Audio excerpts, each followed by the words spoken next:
구독자 여러분, 새해 복 많이 받으세요. 첫 번째, 서울 재개발 후보지 최초 공개하도록 하겠습니다. 자, 둘째, 국토보유세에 이어 토지세가 신설이 됐는데 이 부분 한번 알아보도록 하고요. 자, 2022년 새해가 밝았습니다. 코로나19로 힘들었던 작년에 올해는 꼭 코로나가 사라져서 여러분들과 함께 건강하게 만났으면 좋겠고요. 올해는 부동산 정책과 방향이 좋은 쪽으로 좀 흘러가서 안정화가 되었으면 좋겠습니다. 한번 기대를 해보도록 하겠습니다.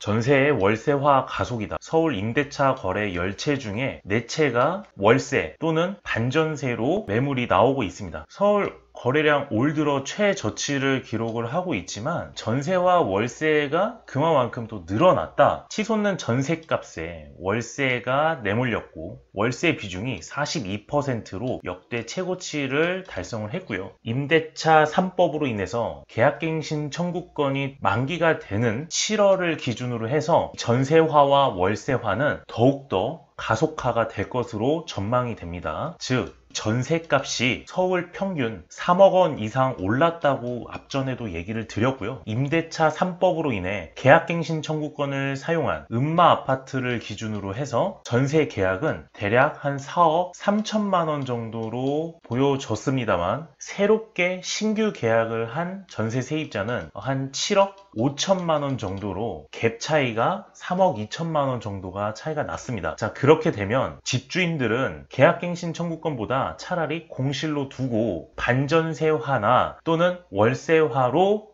두겠다 이런 생각을 할 수밖에 없다. 서울 지역 임대차 거래에서 전세는 급격히 줄고 있는 반면 월세가 오히려 늘었다. 전세는 6,403건이 감소했고요. 월세를 낀 거래는 4,600여 건이 늘었습니다. 자, 그러니까 서울 아파트 임대차 거래 10채 중에 4채 이상이 월세인 셈이다. 월세화로 간다는 것은 임대차 3법의 악영향으로 인해서 집주인 들이 별로 상관이 없다. 전월세 상한제 5%만 올릴 바에는 그냥 차라리 공실로 두고 이거를 나는 월세로 두겠다. 흐름이 진행되고 있습니다. 코로나19로 인해서 양적 완화가 계속되고 있는 이 시점 자체가 임대차 3법이 잘못 나왔다고 생각이 돼요. 전세 가격이 천정부지로 치솟으니까 감당하지 못한 세입자들이 월세로 내몰리고 있습니다. 정말 심각한 상황입니다. 약 100만 명 정도가 종부세를 냈었는데 종부세가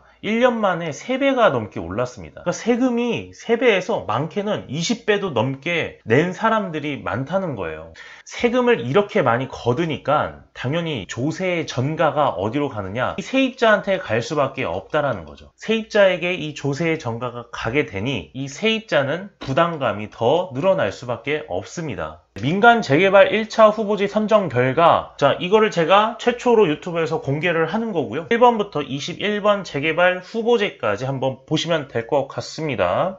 자, 강남 상구나 이 송파, 잠상 대첩 같은 경우는 재개발 후보지가 없기 때문에 이쪽 부분이 동작구, 흑석동, 반포 이쪽이 될 것 같고요. 자, 이쪽이 금강구 이쪽 부분입니다. 그리고 이쪽 부분이 강동구, 그리고 이쪽 부분이 바로 이 노도강 지역이 될 것 같고요. 이쪽이 용산, 옥수, 강북이죠. 여러분들이 세세하게 보게 되면 알짜배기의 매물들을 확인을 하실 수가 있습니다. 민간 재개발 1차 후보지, 종로, 용산, 성동, 동대문, 중랑, 성북 등등등 해서 면적과 이 위치 결과가 나왔고요. 투기 방지 토지 허가구역 지정 공고를 하고 1월 2일부터 발효를 했으니 오늘부터 이 투기 방지책이 적용할 시기입니다. 그럼 이렇게 선정 결과가 나왔으니 여러분들은 어떻게 하시면 된다? 내가 좋아하는 지역에 가가지고 임장을 하셔가지고 매물들의 분포도 연식 어디 부분이 좀 중점적으로 되는지 임장을 해서 보셨으면 좋겠습니다. 빌라 한 채 정도는 사면 좋을 것 같고요.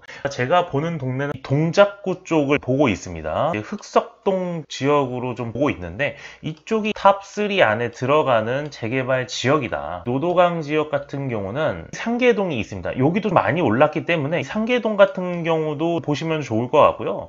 투자 지역으로 3억에서 한 4억 정도는 있어야지 이 상계동에 투자를 할 수 있습니다. 그 밖에도 다 좋은 지역들이기 때문에 재개발이 얼마 정도 기다려야 되느냐, 이거는 이제 1차 후보지 선정 결과이기 때문에 재건축과 재개발을 다 밀어놨어요. 이 정부가 대략 한 10년 정도는 보고 들어가셨으면 좋겠고요. 빌라라든가 다른 상가 건물이라든가 중심적으로 보면 좋을 것 같습니다. 종부세 부담 낮추자던 이재명 후보가 토지세를 또 신설하자는 얘기를 나왔습니다. 던져서 호응이 좋으면은 만들고요, 호응이 없으면은 내빼는 것 같아요. 다주택자 양도세 중과 유예를 말한 지 얼마 되지도 않았는데 집값 폭등으로 인해 부담을 온전히 국민에게 전가하는 것은 공정하지 않다. 부동산 불로소득이라고 합니다. 토지이익 배당금제를 신설하자. 국토보유세, 토지세, 계속 이제 세금만 늘어나는 거죠. 자, 부동산을 구매를 하게 되면 취등록세를 내야 되고요, 매도하게 되면 양도소득세 내고요, 중간중간마다 재산세 또는 종합부동산세, 보유세를 내게 됩니다. 우리는 국토보유세를 또 내야 되고요, 토지세까지 내야 되게 됩니다. 왜냐면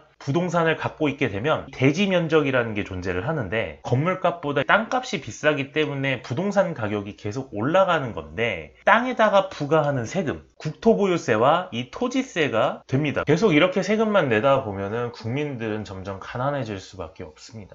세법이 너무 어렵기 때문에 세무사도 지금 포기한 상태다. 세법을 좀 뜯어 고쳐가지고 쉽게 내야 되는데 2022년에는 과연 그렇게 될까 생각이 듭니다. 마지막으로 이 장면 하나 띄워드리면서 마무리할 거고요. 19.4%. 자, 올 들어 11월까지 전국 아파트값 상승률이 10.4%고요. 자, 한일 월드컵 2002년대가 22.8%가 상승을 했습니다. 대략 19년 만에 최고치라고 얘기를 할 수가 있고요. 역대 아파트값 상승률이 두 번째로 높은 2021년이 됐습니다. 그러면 2022년에는 과연 어떻게 될까요? 아직 11월까지밖에 집계되지 않았는데 19.4%입니다. 자, 12월까지 집계가 된다고 하면 대략 20%가 넘는 전국 평균 아파트 상승률이 될 것 같고요. 2022년에도 이 상승률이 이어질까요? 여러분들 판단에 맡기도록 하겠습니다. 이상 돈포겟 영상은 여기까지고요.